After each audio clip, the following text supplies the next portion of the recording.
an issue. Hey, hello, social workers, mental health professionals, and change agents. Welcome to another episode of the Social Work Rants podcast. I'm your host, Bass Moreno. Thank you for checking out the podcast wherever and however you're watching this podcast or listening to the podcast. So you can follow the podcast on YouTube, subscribe, just type in the Social Work Rants podcast, hit the red subscribe button. You can follow the podcast on social media, on Instagram at the Social Work Rants Podcast. That's all one word. You can follow the podcast on Twitter at Social Work Rants. You can follow the podcast on Facebook. Just type in the Social Work Rants Podcast, hit the like button. This episode is sponsored by Bass City Entertainment with the upcoming poetry book Triumph Through Pain by yours truly, coming out in 2022. So looking forward to that. So my guest at this time, her name is Catherine, a social worker out in New York. Mother, has more than one job and try to balance motherhood. We get into that. See how we do that. I know quite a few mothers who juggle this wonderful field of social work and being parents, and I'm a parent myself, so it's hard. And depending the clientele we serve, we might have like counter transference to dealing with our own kids. Like, you remind me of my clients, leave me alone. So Catherine, how you doing? Good. Thank you for having me. I'm very happy to be here. This is a first time for me, so a little nervous, but I'm good. Yeah, no need to be nervous. It's definitely a safe space. So definitely, you also follow the podcast on all audio platforms as well. So, Catherine, let's get right into it. Let everybody know who you are and what you do in our wonderful field of social work. So like Beth said, my name is Catherine Franco. I'm a licensed clinical social worker in the Bronx, New York, born and raised. Yeah. I graduated from NYU in 2012 and have been working in agency social work since then. I started off with Children's Aid Society. I worked as a treatment family foster care social worker for about 2 years. So I had a good caseload, mixed children, adolescents, worked with them. That was definitely a difficult population. Yeah, absolutely. Then I transitioned to New York Psychotherapy and Counseling. So they're probably one of the largest fee-for-service agencies that I work for. So I did individual, couples counseling, children's counseling, family therapy, and I worked there again for another 2.5 years. Which location you was at? In the Bronx. Okay. Yeah, I've always worked in the Bronx, being that I was born and raised here. So of course I wanted to help out my community, never too far from home. And now I work for Acacia Network. So I am a program director for their PROS program. PROS stands for Personalized Recovery Oriented Services. And we provide services to adults 18 and over who have severe mental illness. They carry diagnoses of schizophrenia, schizoaffective disorder, bipolar, major depression. And so what we do is that we provide them with a safe space. It started off as an adult day program. Office of Mental Health took it over and decided to turn it into a PROS, where we provide person-centered, evidence-based services to adults with mental illness who have life role goals. So they can have a goal of housing, employment, building relationships, rebuilding interpersonal relationships with their families that maybe were affected by their mental illness. And so we do that. So we have clinicians, we have peer specialists, we have psychiatrists, we have nurses on site. It's a very holistic approach. So we try to address all areas of their life. If they need primary care, we get them primary care. If they need additional case management, we get them that service. We also apply for 2010 supportive housing for our clients. We go out with them to interview for employment. We take them to job fairs. We prepare them for interviews. We get them clothing for their interviews. Yeah, so we just try to support their overall life role goals and make sure that they have the necessary skills to achieve them. So a lot of our services are individual and groups. In the groups, we teach them like the skills that they're going to need, whether it's managing their ADLs, um, knowing how to have a conversation for an interview, knowing how to interview for housing as well. There's very specific requirements for 2010 supportive Yeah, housing. absolutely. So if you say the wrong thing, you could automatically be removed from that list, unfortunately. Yeah, so that's how we support them there. I started off there actually as a clinician. Back in 2016, I was clinician for about a year, and then I applied for assistant director, got the job, was assistant director for 2 years, and then promoted to program director. And I've been program director for 2 years now. So I've actually been with my job for about 5.5 years, almost 6 years. Oh, snap. Congrats. Making moves. We love to see that in a profession, Yeah, so it's especially been great. hiring within. So Yeah, that's definitely one thing I have to give Acacia props for.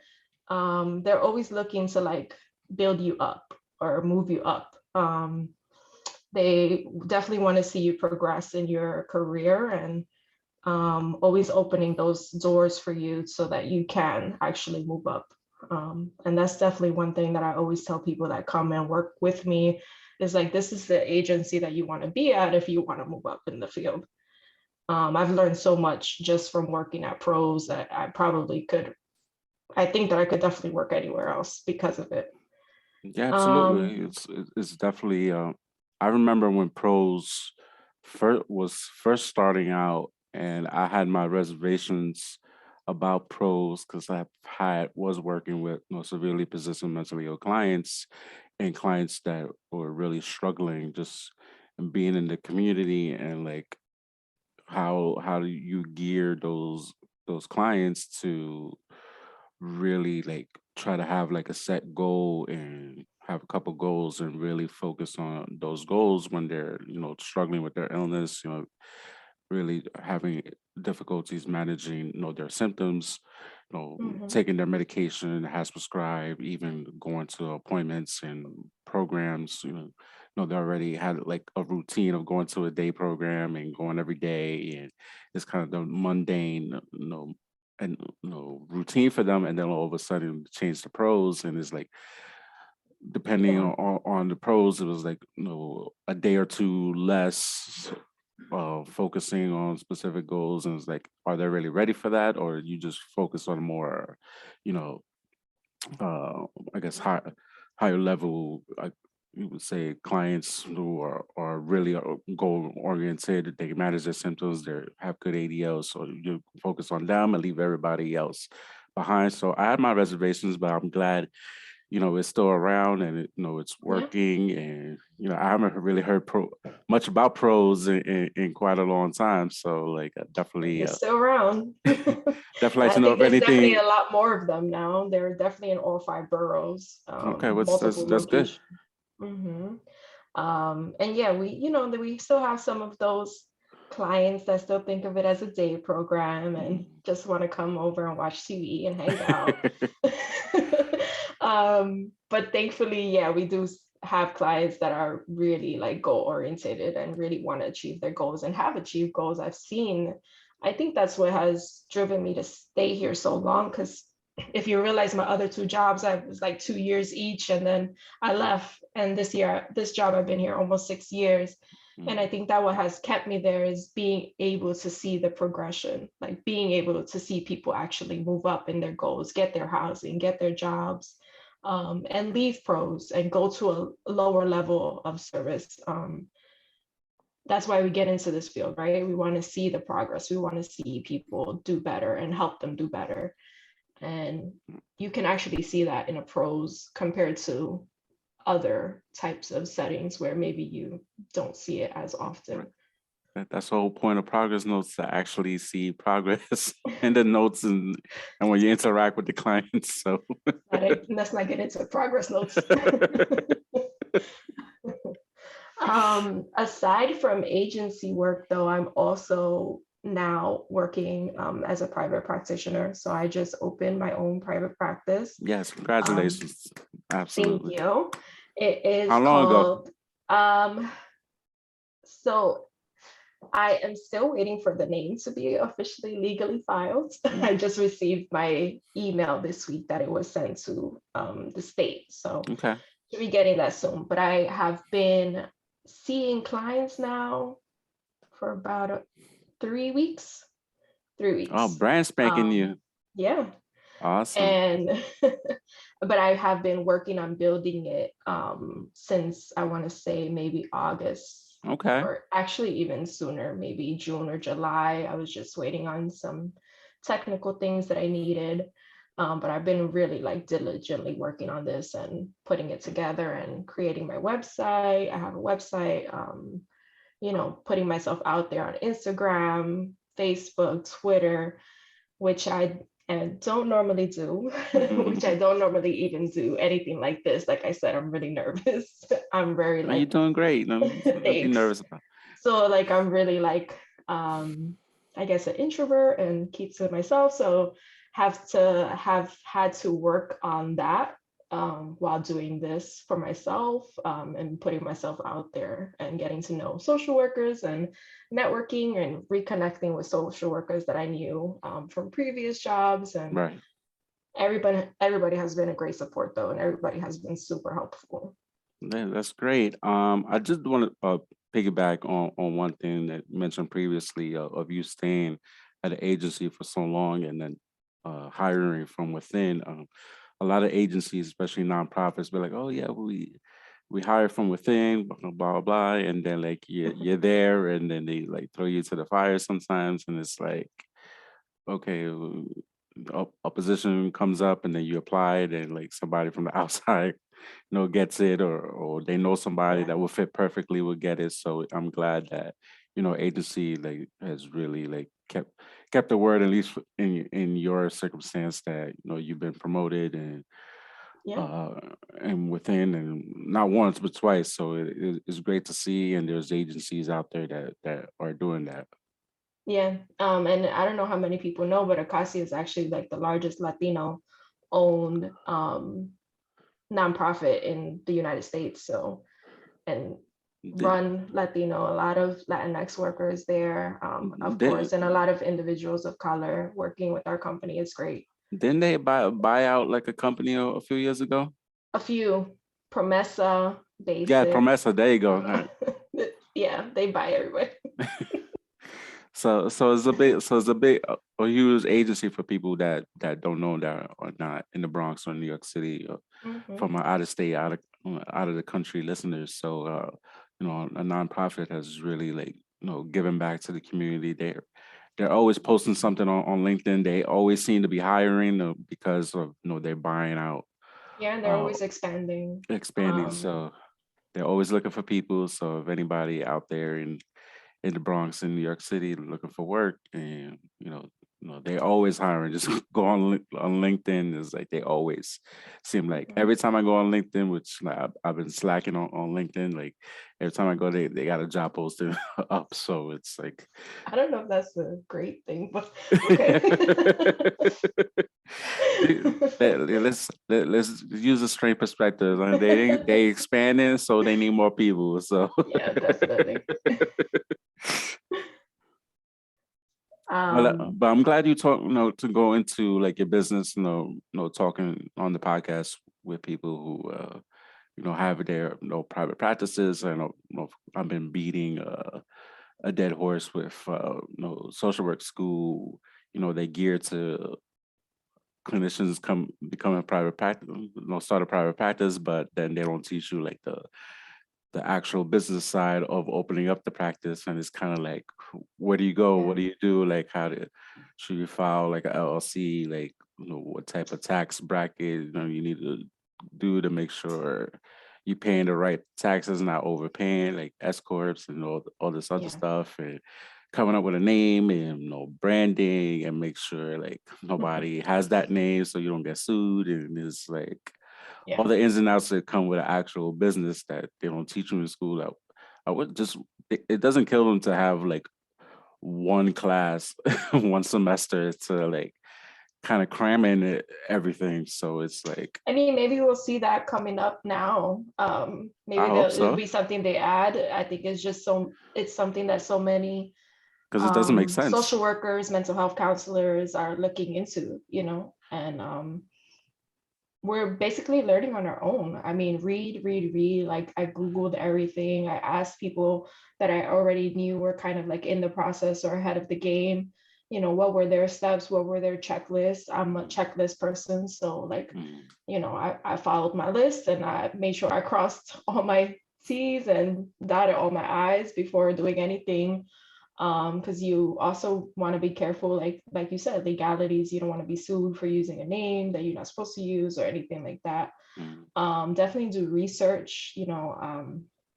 I did file for a PLLC and I did it before actually fully doing the research. I'm glad that I still did, but I could have also done like a DBA, or I could have just worked it under my own name for a while before spending that kind of money. But it's already done. I did it, so I'll have a PLLC. It's fine.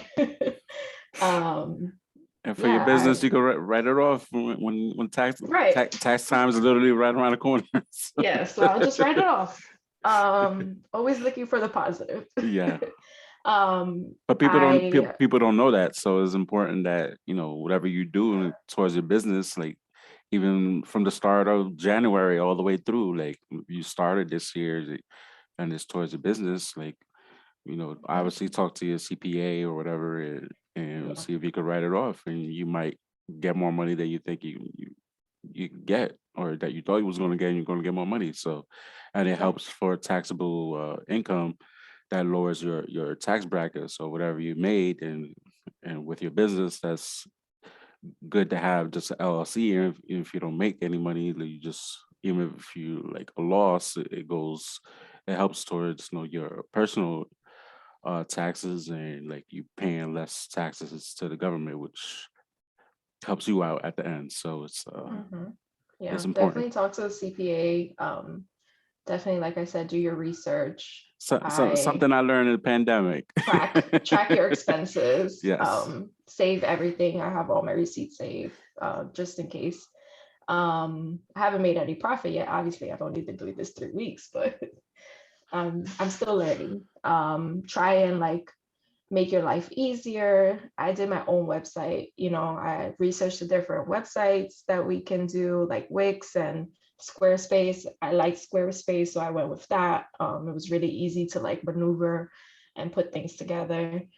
Maybe in the future I'll go into following up with a professional about like, making sure that it's actually coming out on Google and Hmm. all the SEOs and all of that technical stuff. But Yeah. for now, it's working for me.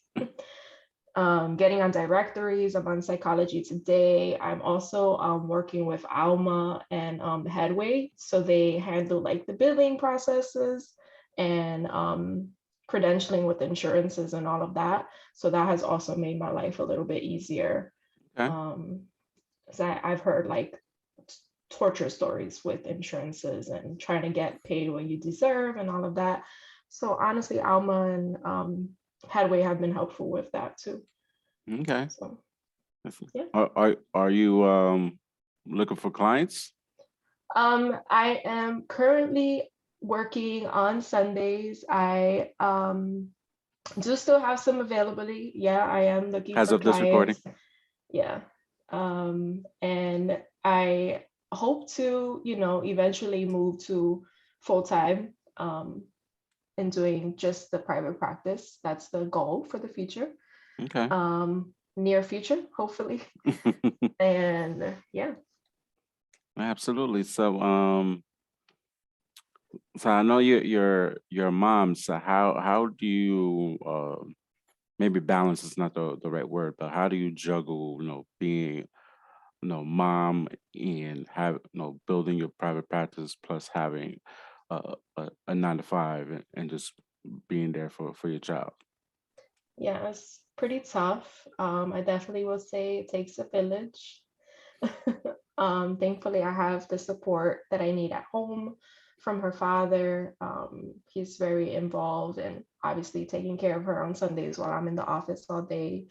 Um, I think that's why my time is so limited now to the private practice is I want to make sure that I still have time for her. And so Saturdays I definitely dedicate to her. I take her to dance. I spend time with her all day, try and look for activities that she would like to do. Monday through Friday, I also, limited myself to work. I work my full-time job, 8:30 to 4:30. After that, I pick her up from school and I make sure that I'm there for her bath, her dinner. We just gotten into also making time for myself. So I take her with me to the gym. She goes to the play area while I work out for an hour. Shout out to the gym that Thankfully. even has that. So, because a lot of these Yes. gyms need to get it together. And Yes, so thankful for that because it's been definitely a struggle just finding time for my own self-care and trying to do all of this by myself. Yeah. yeah, absolutely. And it's important that you have that self-awareness of needing that self-care, Yeah. and do something for yourself, whether it be gym or anything. I mean, I miss going to the gym. It's just Yeah. it's been hard. I was going for a little while, and then when the summer came, and like CDC was like, you need to start wearing masks again, and like cases were starting to go up during the summer. Yeah. It's like, Yeah. I'm like, oh man, Yeah, they did. They put the mandate out, and I was like, I canceled my gym membership. I'm like, that didn't last long. We're right back to the gym. I just can't. It's therapeutic for me, especially if they have like.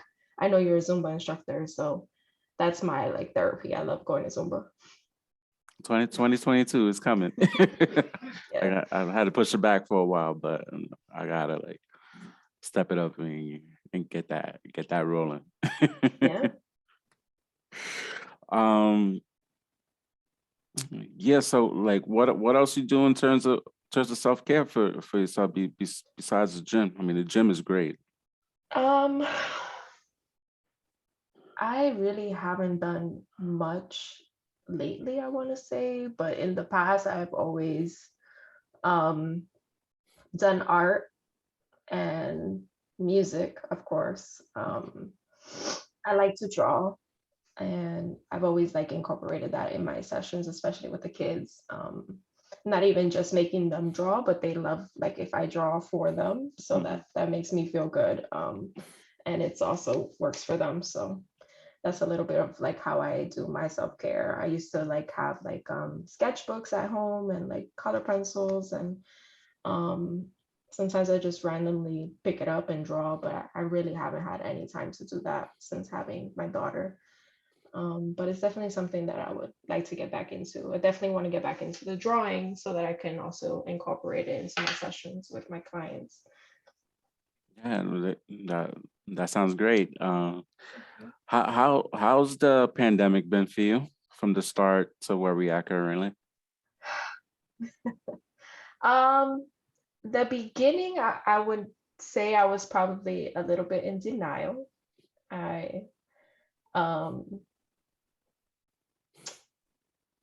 It didn't hit me until I actually caught COVID. And then I was like, oh, wow, very scary feeling. Especially because I'm asthmatic and overweight. So definitely hit me. I had difficulty with breathing and my asthma, especially at night. So it was very scary. But quarantining at home honestly wasn't too bad. I got to work at home for 3 months, really only at the beginning of the pandemic. After that, we were able to work from home remotely, maybe just like hybrid for like a few days of the week for a couple of weeks that lasted. But honestly, by June of 2020, I believe it was, we were already back in the office like full time. Oh, wow. And so that was also very like nerve-wracking and anxiety causing because you don't know who's coming in. We took all precautions, of course. We followed all guidelines and made sure everyone, to this day, we still make sure everyone has a mask on, promote the vaccine to our clients and all of that, just to make sure that we're all in a safe and healthy condition. Thankfully, we've actually, since being on site, have had very minimal cases or exposure. So it's actually been really good. No, that's good. But yeah, I think after having COVID, it was definitely like I felt a lot of anxiety in the beginning. Going places when they started to open up again was very anxiety causing. I did not want to like plan too many events around too many people. If we did plan events, they were outdoors. Mm, Like wouldn't want anybody over or to go into too many enclosed spaces. right. Um, yeah, I even caught myself like avoiding people if I saw that they were like going out too much or if I didn't see them wearing their mask too much. And I kind of hate that it did that to my way of thinking. But it did for a little while. And then I kind of just, since I had to go to work, I didn't have a choice. I guess it eased that anxiety a little bit. Because I had to go out there. I had to be around people. I had to unfortunately take that risk. But like I said, follow all safety precautions and we were good. Yeah, that's good. I mean,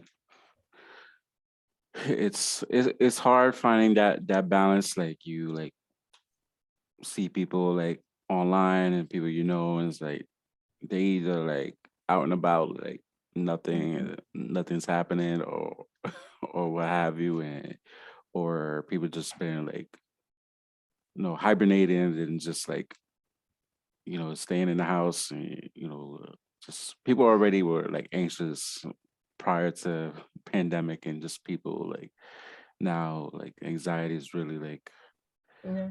hit hard for a lot of people. People are struggling with vicarious trauma with this pandemic and grieving losses not only of loved ones, but quarantine weight is real. Like for myself, a lot of people.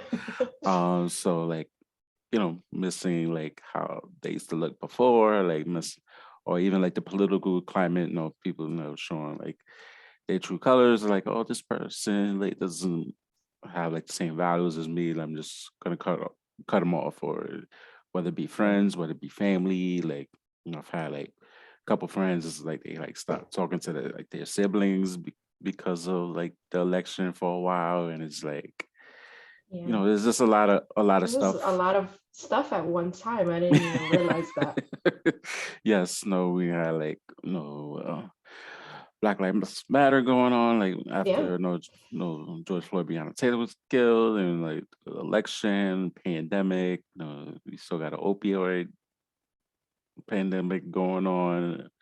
Um, we still in a pandemic now. There's like another variant going on, trying to like ruin people's plans. It's like Yeah, I think it's a they're lot. talking about like travel bans again and all this stuff. I don't even want to think about having to shut down again or having to. I mean, I kind of enjoyed working from home, but working from home was also very stressful because you never knew when to stop. Like you got up, Mhm. you did what you had to do in the morning if you even ate breakfast. Because you No, have that's to be like real. on that 8:30 a.m. huddle, Oh boy. as soon as you get up. And most of the time, let's be honest, we're working from home, we're rolling out of bed and putting our Mhm. hair back, neatly so Yeah. it doesn't look like we just woke up. Um, and then it would come time to end the day, but you don't really end the day because you're at home. So you don't, maybe you'll put the laptop to the side, but you still got your emails open or you're still answering calls. I mean, that was one thing. My phone never stopped ringing when I was working from home and Mm. meeting after meeting. I'm so over Zoom, to be honest. I really can't wait to go back to in-person meetings, which I don't think we ever will. I think people have just gotten so used to the convenience of doing everything virtually now. Yeah, I mean, there's some, well, depending what you do, like it has its benefits to doing it in Yeah. person, or a lot of these meetings in social work could just be a long email, like, well, we gotta have a meeting. So it's like, Yeah. Hmm. and if companies, especially nonprofits, really look at their, bottom line, things like Zooms or Google Meets or anything else will really be beneficial. Like, why go to the office just for a meeting when we can just do it online? Like, I rather Yeah. like, I mean, I like doing, you know, doing the virtual. Like, I had a job prior that I used to like work from home at least 2 3 days out the week. So when we finally were able to like work from home, I was like, great. Like, I'm like, and people were looking at me like, wow, your job production is is great. Like, wow, like you really like picked up like nothing. I was like, yeah, because I already have experience like working from home Working from and home. in the past, and just the only difference is like I literally did like everything like in my bedroom. Like my bedroom became like my office, became like Yeah. for breakfast, for lunch, dinner, Yeah. freaking like okay, I Yeah. did like a virtual Zumba class in my bedroom and try to like move like my furniture around to try to make enough room so I could dance, and like was doing like yoga classes like on the floor in the bedroom just to isolate, from both of my parents. I know for myself, when I finally got tested, I tested the first time, I tested negative, but also did the antibody test and came back positive. So like Mhm. I knew at one point I probably did have it, and this is like very young. This is like April of 2020. Yeah. So like Same. it's like, oh shit, like I had it, like I had like a little bit of a sore throat and like a runny nose more than normal. Like I do get an occasional runny nose here and there, but I was like, something's off. Let me just started taking vitamins like Hulk Hogan used to promote in the 80s, like taking vitamins, say your prayers. And I was like doing all that and like taking this like vitamin C and like all this other stuff. And Elderberry. yeah, the elderberry. Then I found out about the elderberry. Like I was like buying the elderberry and like vitamin D and all these other vitamins. So I was like I never taking buy all the. vitamins, and I bought all the vitamins once I had You that. couldn't find vitamin C or vitamin E for a while. Like it was Yeah. like not even Amazon had them. So you really had. So it was a crazy time, and something simple as going to the supermarket. You gotta wait online, and going to the bank. You gotta wait out on the line just to go to the Yeah. bank. And some places are still like that. Like they haven't fully like opened their hours how they used to have it. So we still basic needs, basic necessities that we need. And so we struggling sometimes. Imagine what like our clients and clients know that you work with in pros that are like they're so used to a routine. Okay, I'm getting like my food stamps on such day, and they're like, what do you mean I gotta wait on a line just to go to the supermarket, or I gotta cash my check, the first of the month, the first few days of the month, they get their SSI, SSD check, and they use their money, they gotta pay their rent, and to get online, just however they pay their rent, or if it's not direct deposited, like money orders or whatever they need to do with their basic needs. So I'm sure that was Yeah. a struggle for you in the beginning on the work front. Yeah. COVID was really hard for our population. They just don't have the same capabilities that we do as far as like learning the electronics, and a lot of them don't even have smartphones or computers. And then to teach them how to use Zoom, or just to even call into a Zoom meeting so that Mhm. they could be a part of the groups or the individual sessions, it was very, very difficult for them. Some of them were able to learn, some of them were not. And so when they didn't have that place to go to that they've been going to for every day for the last 2 or 3 years, a lot of them went back to substance use, or digressed a lot in their goals, or just completely stopped coming. We've lost so many clients after the pandemic because they just, I would like to think, like, positive thoughts, that they just figured out how to do life without the program and realized that they can actually cope out there and you know achieve their goals Mhm. while being out there because of the pandemic. And since they didn't have that safe space, they kind of just had to learn. But I also wonder, how are some of the clients that haven't returned, are they okay? Did they, you know go back to where they were in the beginning? Right, of course, and pros is a type of program that you can only do so much like outreach that way unless they have like a another case manager that actually is on the ground, as part of their mental health team. It's really hard to try to reach out to those individuals to see if they're okay, if they need anything. And I know for a while when I was working scatter site housing, I know um the quote unquote Obama phones, the free phones that at least in New Yeah, York they were giving out those phones, and they switched from the flip phones to the smartphones. smartphones. So Yeah, and even still people were like still struggling with those yeah. type of phones. So it's Yeah, so a lot of our work from home was focused on like trying to get clients that never wanted the Obama phone before to actually get the phone, mm, learn how to use it, trying to do all of this over the phone. Really, really, really difficult, but some of them got it. Some of them learned something new, which was a positive for them, but and they're yeah, still learning now. yeah, which is great. And even something simple, just activating that phone is a process. Is like calling Social Security for something is like Yeah, it shouldn't be this hard. Just to like activate a phone is like easier. You go to like T-Mobile or AT&T and activate a phone than it is try to get that free phone. So it's like it's hard. It's definitely hard work. It's taxing work, and I can't even like imagine like doing like something case management work in a pandemic, and with everything going on and still happening.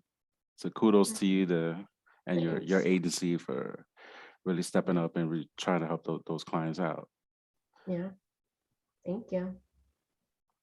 So I know you touched on this about building your business, moving forward and having your own personal long term goal of being a private practice full time. But what what else you looking into for the new year? Um, Hopefully travel more. I have a passport that I've only used twice. Um, so definitely want my daughter to experience, different things. I was able to take her to DR this past summer, thankfully, for her birthday. Um, yeah, so I definitely want to travel more, even that if that's with or without my daughter, hopefully, get some adult time too. But um, I want to like go to Europe and Greece and all of these different countries that I haven't had the opportunity to visit before. And hopefully this variant will be Hopefully, they won't be ruining my 2022 plans. it's just one day at a time. That's all we can really do, and just focus what we can control, and that's all we can do. Yeah, yeah, definitely. Now how can people contact you, especially as of this recording, you still got a couple openings for therapy. Now you're just focusing on people in New York, or Yeah, I'm only currently licensed in New York. okay. I can only provide services to New York clients. I provide in-person or telehealth services. Um, for anyone that is looking for services, you can find me on Psychology Today. You can find me on Alma. You can find me on Headway. I also have a website. It is creativecopingcounselingservices.com. Um, and I am on social media. I'm on Instagram. My Instagram handle is creative.coping underscore. I believe my Twitter handle is also creative.coping underscore. And with Facebook, you should be able to find me under Creative Coping Counseling Services, or my name, Catherine Franco. Awesome. Thank you so much for coming on. I told you it was going to be a safe space. Thank you for having me. It wasn't so bad. This is definitely a learning experience. So I would love to do more podcasts if anybody's interested or have any topics that they specifically want to go You got over. just go on Twitter, use the hashtag social work Twitter. You meet so many awesome people on it, and Yeah, I you might gotta get a do laugh. Twitter more. I gotta get more on my Twitter game. I don't know. You get a laugh But here and there. People are funny, and there's a lot of good people on that. yeah, okay. Sounds good. But thank you so much for coming on. Definitely reach out to, if anybody in the New York area is in need of therapy. Definitely reach out to Catherine for individual sessions, telehealth or in person. Thank you.